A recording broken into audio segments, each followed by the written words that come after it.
All right, the Reds talking Reds. Thursday's talking Reds. We're doing this one a little bit earlier with Easter and all that. I've got Paul Johnson with me. I mean, it is Easter, mate. So, you know, the big question this season and all that, can Liverpool come back from the dead like Jesus? Great shout. Brilliant, yeah. I didn't see that one coming, Robert. And why not? Do you know, obviously, I think, you know, you're thinking about it. When you win stuff, Robbo, you get a taste for it, don't you? And, you know, over the last couple of seasons, we've been, you know, this squad has been amazing. And, you know, we lots been said, lots been written about this season. And you know, you can forget that now. You're at a point where you're in April. You've got, you know, Real Madrid on the horizon. Why can't we go, you know, just put a run together now? A couple of results have gone, you know, our way last couple of weeks. You know, not great performances. Wolves, you know, Leipzig, we were pleased with that.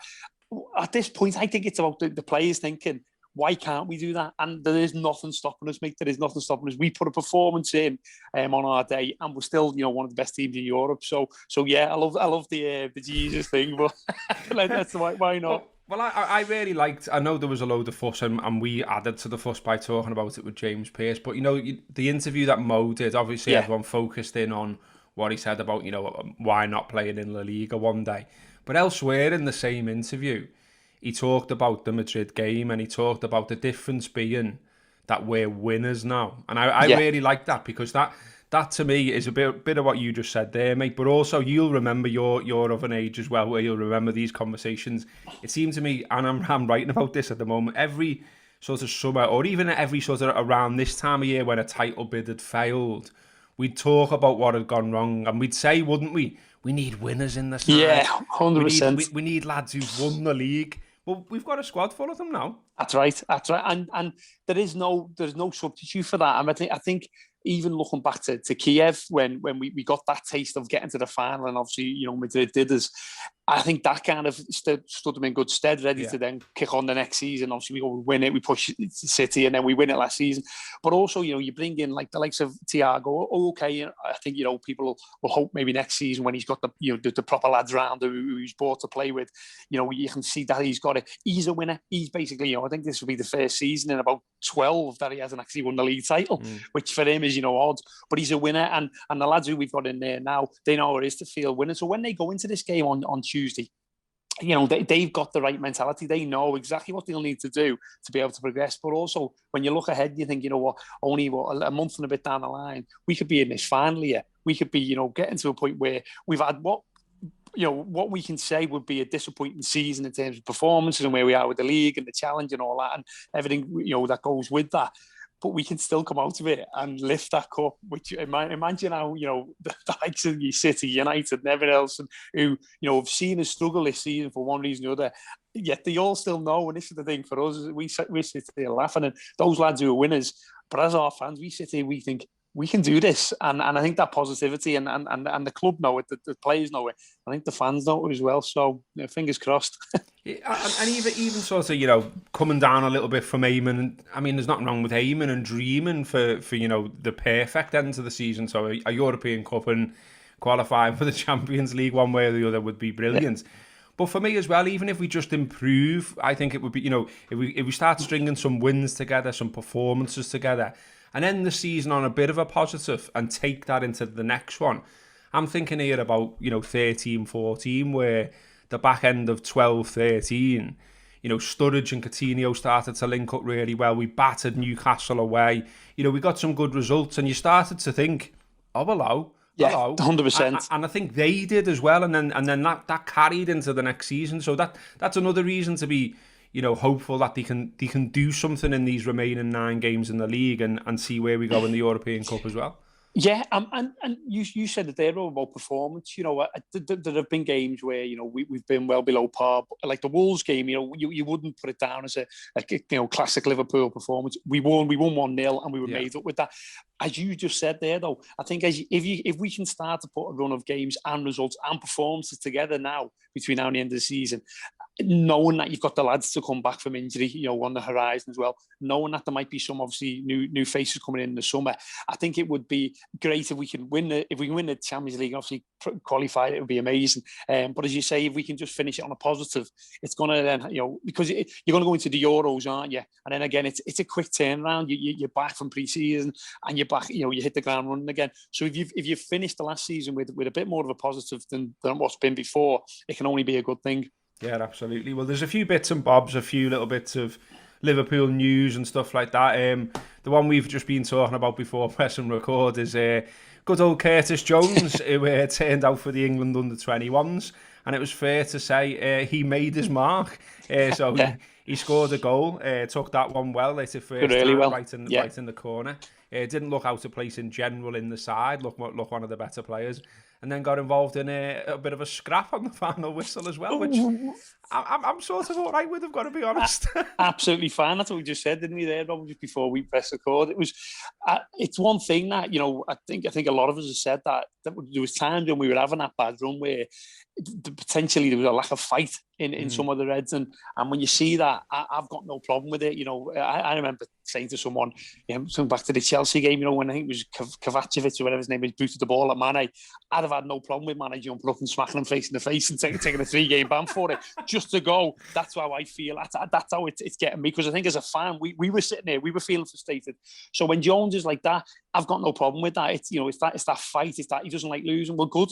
Because you don't want to lose. You don't want to have players in your team who are going to just, if they lose a game, they're going to roll over and go, oh, don't worry about it. So although, at first there was a bit of, concern, was something said to him, but it looks like it's just been, he's been frustrated. I think some of the Croatian lads have been like in his face, celebrating. Yeah. And he's just thought, no, I'm not having that. I want to knock you out. And I've got no problem with that, because as you say, it's that kind of fighting spirit that, if lads are in your team, we go back as like, remember Suarez, everyone hated him, but you'd love him because he'd run through walls for you. Exactly. And so I've got no problem with that. So it's good to see the passion. Again, he'll do it for us. I know it was in an English shirt, but you can see he can do that for Liverpool as well. And that sort of like fire that burns inside some people, we know that it drives them on to better performances. I mean, I remember, the debate always about Rooney was that, wasn't it? That, obviously brilliant player, but obviously he had that side to him. Definitely. But then a lot of people, even Ferguson, I can't remember the exact quote, but he almost seemed to hint at,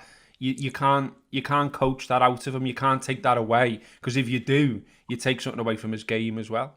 Definitely, and that was the same with obviously Suarez, wouldn't it? You wouldn't want him to go on the pitch and not be as horrible as he was. And it Costa in the past, he's one as well. You can name loads of players like that, and that steal like Gerrard had a tackling him when he needed to. I don't think you can take that out of a player, and it was good to see that, because I've seen we have seen Curtis Jones have that passion for Liverpool. Obviously it's his hometown club. He's going to be like that, but not like we saw last night, and I've got no problem with it, because I'm thinking, he's going to come back to us.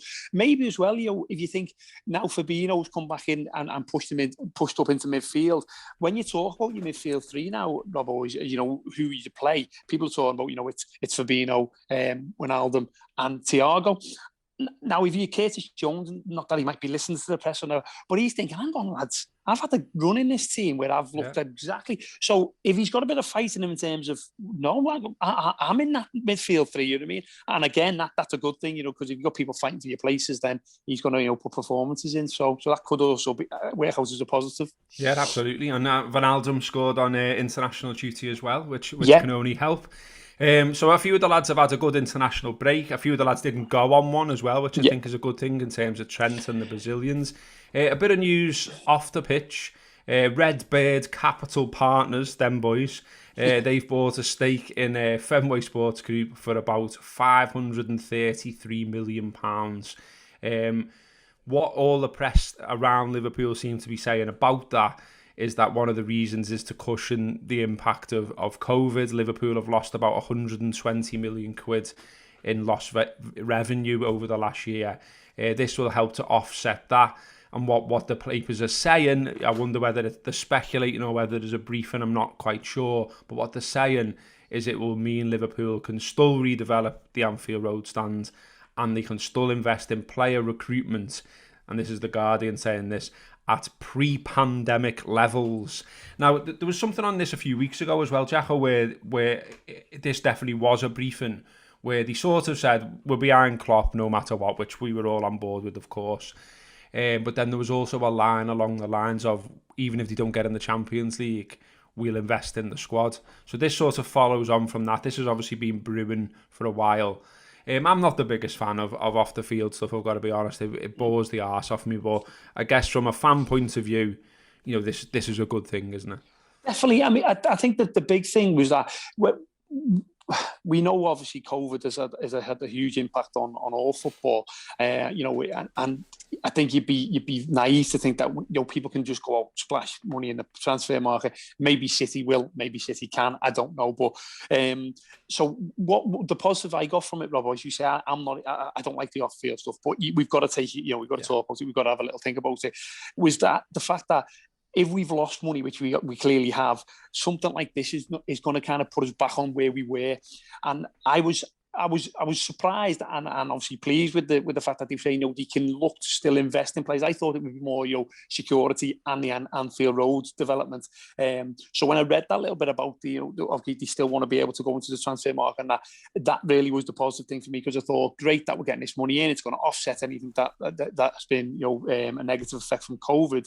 But now to say that they can still look to do some investments, and as you just said, what it was like before pre-COVID. So if we're in for these 90 £100 million players, we can still compete. I think that was a huge positive. So really, sometimes when you're able to investment, you look into it and think, well, what are we going to get out of it? I think really it's three things. It looks like it's security from COVID, the development of the Anfield Road, and some players. So it's all a positive for me.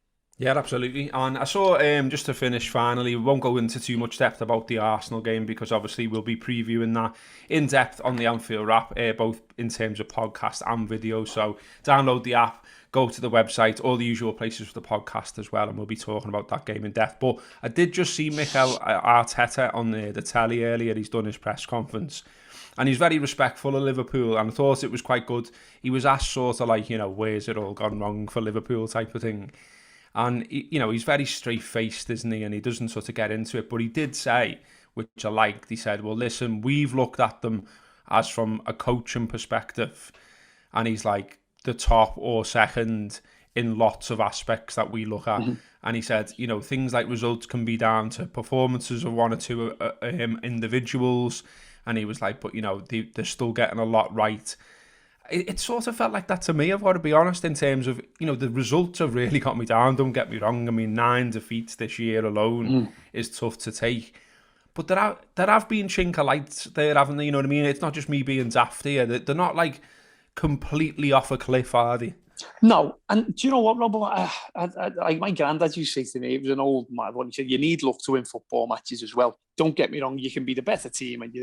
And I'm not saying it's purely down to this, but there's been times when we've been playing, and I'm talking about little things, Rob, so the ball might break off someone's knee. And last season, it bounced right to us. It just bounced past us. I've seen a few City goals this year with Walker drilled one across the box a few years ago. It went 3 weeks ago, and it went through 2 Wolves lads' legs, and the legs were closed like that.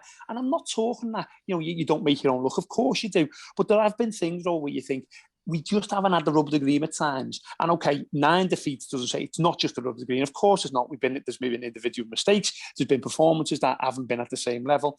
Of course there is. However, I'm with you. I don't look at this season and think that we've completely dropped off that much in terms of other things. Like I say, Arteta knows what he's going on about. His coaching staff have been looking at all the passing stats. They're going to look at possession, of possession. They're going to be looking at probably turnovers, all the things that the stats that say. And for them to turn around and say that we're still top, we could probably get those stats and see that ourselves. It just feels like there's been other factors, obviously injuries and everything else, that have contributed to where we are now. And it's good to see other managers. I do like Arteta. I think he's a good fella, and I think for him to come out and say that, it just shows that he's not going to turn around and say we're playing a Liverpool team who are bang out of form in this, because he knows we put a performance in. I mean, Rob, look at Leicester. I still go on 75 minutes for Leicester. We were the best team on the park by far. If we walk away there with a 1-0 win, 2-0 win, no one can even say anything. And all of a sudden, we fall off a cliff in the last 15 minutes. A couple of mistakes, rub of the green again, things like that happen. So I don't think, I think with what Arteta said there, I think he knows that Liverpool is still, when you're playing them, or when you're playing us, sorry, that it's, you know, it's a game that you've got to go into and you've got to play to your best, because if you don't, you know, we can still spank you. Absolutely, and who doesn't want to play football with Diogo Jota, with Fabinho in midfield, with Curtis Jones with his boxing gloves on, with Kabak and Nat Phillips perform, you know, getting a partnership together now as well. And everything. Heading absolutely everything. I can't wait for the weekend now. I've missed watching the Reds. I think it'll be a big boost to have them back, and we will be with them every step of the way as usual on the Anfield Wrap here. Jacko, good to see you, mate. And, you too, mate. You too. Hopefully have a pint soon. Yeah, exactly. Get back in there, do post-match pints, scream about the Reds winning and all the rest of it. Look forward to it, mate. Well, hope you've all enjoyed watching as well. As I say, get on the Anfield Wraps app. It's free to download. You get some free tokens on there as well, so you can watch some of our content that isn't free. And yeah, keep supporting us. You have done all the way through, which we're very appreciative of. And up the fucking Reds. In this particular edition of the ProView, we thought we would talk about what it feels like to be part of a club when you know things are going to be refreshed, when you know things are going to change, and when you know maybe someone's going to come in your position. I say all this because Ibrahima Konate has been linked heavily to Liverpool last couple of days. Liverpool, of course, are 7th in the league. They've lost 9 this year alone, so it's not unfair to be that the management might be looking at something different. But see, what's that like? Because, you know, there is lots of talk of change, lots of talk of another centre-half coming in. You know, even talk around Mo Salah, because he's done another interview with a press that isn't English, another interview when he's away, and another interview where he has a little sniff about playing in La Liga. So all of this uncertainty that kicks around, what's that like when you're a pro and when it affects your position? I think that's the big thing. When it affects your position, it's like, am I going to be number one, or is he coming in as backup? Listen, I've played both roles. I've been at Liverpool when I've probably been backup and not being one of the players who's really the number one in that position. Then I've gone to Blackburn and I've pushed someone else out. And you do feel bad, but they think, well, I need to play. I can't be worrying about someone else. And then when they signed at Blackburn, they signed someone else straight away, another left back. And I remember thinking, hang about, what's going on here? But it pushed me. It did put me on the edge of my seat a little bit, thinking I've got to perform every day in training, make sure that I'm at my best. It made me diet properly. It made me work properly. It made me hungry. So from that side of things, it worked. You can get your nose pushed out a little bit. You do feel a little bit frustrated. I think when you're in the squad and it's not your position, it depends how you are with that player, your relationship, whose position perhaps is going to be taken. You've got to chat to them. This is a challenge for you. How do you feel about it? Do you feel like your nose is being pushed out? What's your reaction to it? So you've got to sort of take that into consideration. There'll be a few players as well going, we need someone in that position.